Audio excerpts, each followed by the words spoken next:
Manchester City back in Premier League action. It's Brentford away. Make sure you're tuning in for this Sunday's watch along. 4:30 kickoff here in the UK. It's going to be a feisty one. A big game, vitally important. The final game of this Premier League weekend, which means it's the final game before the international break. So it's a bit of a tough fixture. It's going to be an interesting situation from a pressure point of view because Arsenal and Liverpool, of course, will have played before us and we will obviously have one eye on those results. And it's a Brentford side that are notoriously difficult to face at the G-Tech Community Stadium. Brentford side that have an incredibly strong identity as well. They're 3 points behind Manchester City, so they'll be smelling blood potentially and looking at a situation where they could go level on points with Manchester City, which would be a tough pill to swallow at the end of the international break. But they have that strong identity, Brentford. You know exactly what you're going up against. Pacey, powerful, direct football. Pace out wide and as well as pace and power through the middle in Thiago. Thiago, who scored 2 goals against Manchester United the other day. I mean, is that an achievement, scoring against United anymore? Beating United? It's like everyone's had a bit of that. Everyone's had a bit of that nowadays. So it's not much of an achievement. But he knows how to hold the ball up well. Throw-ins as well. Bloody throw-ins. We're going to have to be sending Erling Haaland back for all those near post clearances from Erling Haaland. It's vitally important. And a Brentford side that have the best conversion rate in the Premier League. So we're going up against a side that ultimately is kind of built to beat Manchester City, unfortunately.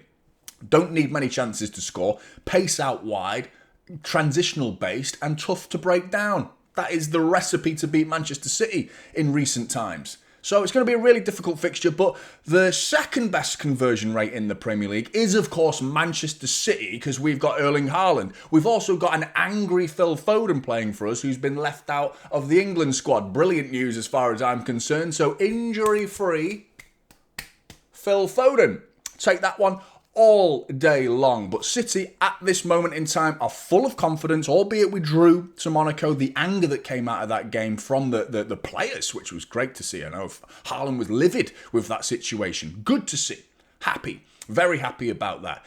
And I think we've been on a great run, ultimately, with a couple of stinking results that were tough to take because it was a last-minute equaliser from Arsenal and from Monaco. But there is a continuation of a theme that's happened throughout this season that has been infuriating. And it's that. It's exactly that. It's last-minute equalisers. It's a bad habit. And losses as well, away to Brighton. 2 goals late in the game. So that's a habit that Manchester City need to cut it out. We need to stop that. And it manifests. It turns into a bigger problem than it needs to be. You can be 2-1 up against opposition and cruising. We should have beaten Monaco.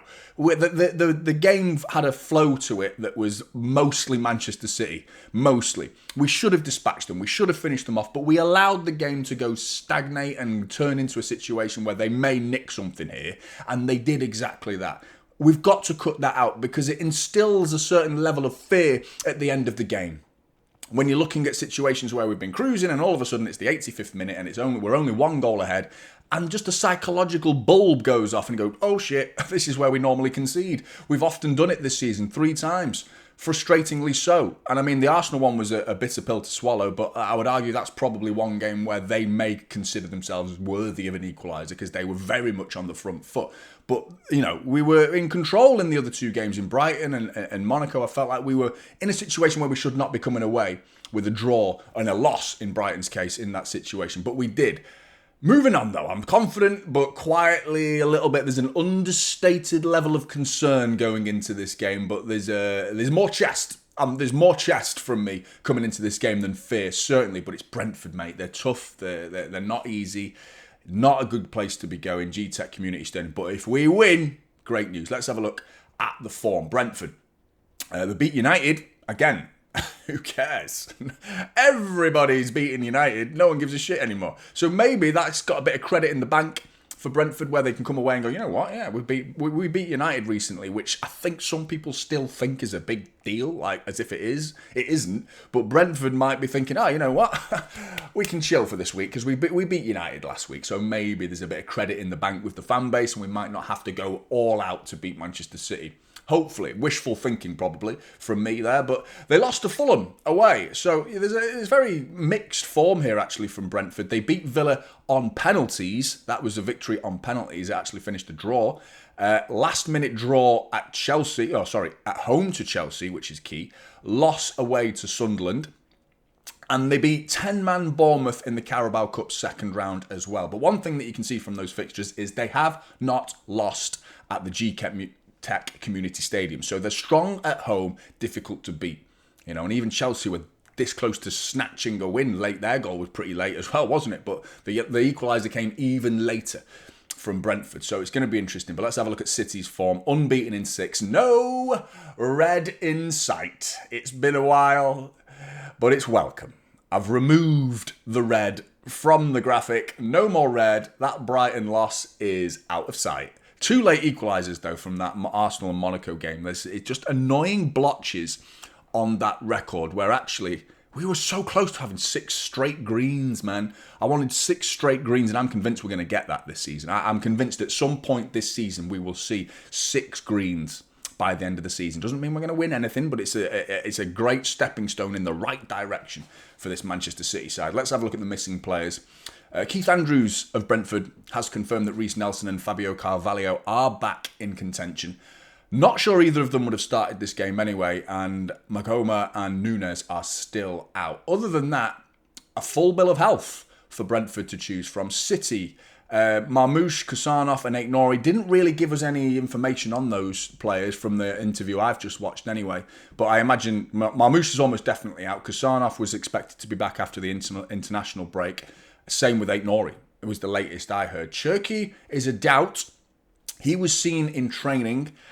Could be close for him, and I would argue, don't risk it. Not worth it. 1 game to go till the international break. Take the international break to fully recover and get back to your fitness. Let's have a look at the predicted starting 11s. This is the Brentford side that beat Manchester United. And one thing I've noticed from Keith Andrews this season is he fields a 4-2-3-1 when he plays sides that he thinks he can beat. And I think it's as simple as that. There is another formation that he plays, which he will therefore most likely be playing in this game, against sides that it's more about not getting beat. Maybe winning the game, potentially, but try avoiding defeat. With that in mind, the one strength from this is Ouattara and Sharda. Those two out wide, City tend to send them, or at least expose their fullbacks, whether they're inverted or sending them forward. There's often a gap down the outsides of Manchester City's back line. So that could be a reason to still stick with this formation, but I have a feeling he probably won't. And as a result, Ouattara will probably make way as a result of that and turn it into that back 5 that we've seen so frequently in other games this season, probably joined by Pinnock at the back with Collins, Vandenberg, Collins and Pinnock, and the 2 wing-backs of Lewis Potter and Coyote as well, and that becomes more of a back 3, probably Henderson sitting in front of them, and Henderson, man, he's a horrible player to play against. I hate him. Every time we've played against Henderson, I feel like we've had a tough game, and he's very hateable, very easy to hate. And that's probably a compliment to him, in all honesty. And then I think we would see something like that with those two often linking up as a front 2, which would therefore require a lot more, from the transition side of things, these two coming forward and helping those front 2. And Thiago holding up the ball and bringing in his partner in crime, Sharda, and Lewis Potter and Coyote into play will probably be Brentford's best hope of coming away with a point or 3 in this game. But Manchester City, I think it's getting easier and easier to pick the Manchester City side. There's still areas that are up for debate. Ultimately, the right side of Manchester City, Donnarumma is an absolute cert, I would suggest, in this game. I would like to see John Stones at centre-back because I actually thought he played poor, very poor, right back. But we found out that we don't think we found out. I think most of us knew that that's not his best position. Playing the inverted role, the John Stones role it was known as in the treble year, was actually more commonly coming into that position from centre-back, not right-back, which is a harder job to do and more ground to cover as a result. So I think he will stick with the Ruben Diaz and Vardiol combo, with Nico O'Reilly at left back, and I would like to see Matheus Nunes at right back. What goes on in front of Nunes is interesting, because I'm not sure Savinho in front of him is ideal, but I think he still might do it, Pep. But I think they should be probably given another player, in all honesty. But Rodri, Pep said he's fit, So let's move on from worrying about him. He did say, Pep Guardiola, in the interview, if you've not watched it, go and watch it because it's well worth a watch because he was a bit spiky, actually. I enjoyed Pep's interview. He's having a pop at the journalist, one mentioning money, one mentioning that we conceded that goal because Gonzalez was on the pitch, and he shot him down exactly how I shot many people down in my player ratings video, talking about how Gonzalez was actually better than Rodri, and Pep said those exact words. So maybe Pep does watch this channel, or maybe great minds think alike, potentially. It could be that. I'm going to take it as that, which is, very much patting myself on the back there. Phil Foden, angry. Is he even bothered? Is he bothered, really, in terms of not being in the England squad? I don't know, to be honest. I swear to God, he plays so much better for City than he does for England, so not really bothered. I'm sure he is, and maybe go and punish a few Premier League oppositions as a result of failing to pick him for the England squad. No problem for me, as long as it benefits Manchester City.